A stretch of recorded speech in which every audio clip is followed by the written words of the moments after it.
So the Nekuda that the Rebbe brought down is that in the Siddur HaRizal, he brings from Reishis Chachma and Shar Tshuva Rabbeinu Yoina that the days between Rosh Hashanah and Yom Kippur is considered Chol Hamoed. And because of that, we have to increase in learning and Izbadadus, etc., and not do work, and so on. The point why he has to bring in that it's Chol Hamoed is because we know that Chol Hamoed is very special. It's a special time in and of itself, and because of that, we have all the mitzvahs associated with Chol Hamoed.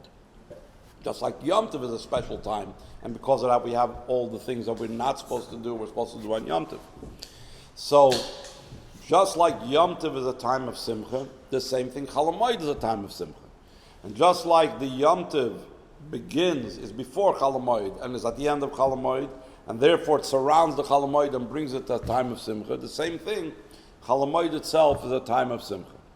Now the question is, how can it be that on this time between Rosh Hashanah and Yom Kippur, and even Rosh Hashanah itself, we should be b'simcha? That's because when it comes to Elul, we already took care of all of our chatoim. We don't have to worry about sins anymore. And not only that, but since it began all the brachas for the new year, and the first bracha that there is the bracha that we should be able to, and we should do more Torah mitzvahs. So when it comes to Aseret Mitzvah, we're not worried about Avedus anymore. Therefore, we could be b'simcha at least in such a way that you could be b'simcha on Rosh Hashanah, which is Gilu Barada, where even though externally there's trembling, but internally it's simcha.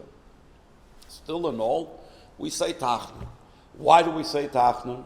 Not for anything bad that we may have done, but because we're going up in a higher level.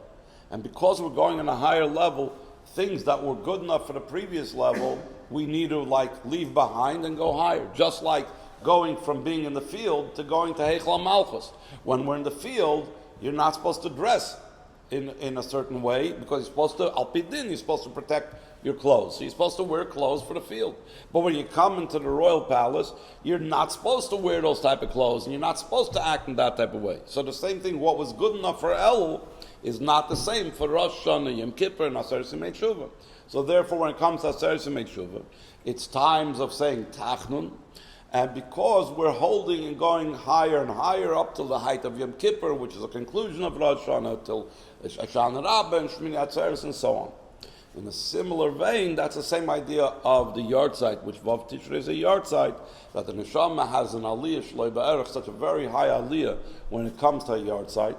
On the one hand, it's a time when it's simcha, because, like we said, we give tikkun, and on the other hand, we still say ta'achnun, because that helps the greatest aliyah for the neshama, and from this power of the Aseret Mitzvah and the power of the time of the yard site, it should come down that we should break through all barriers and all limitations that we have to actually come down in the openness and the unlimitedness of Mashiach's times.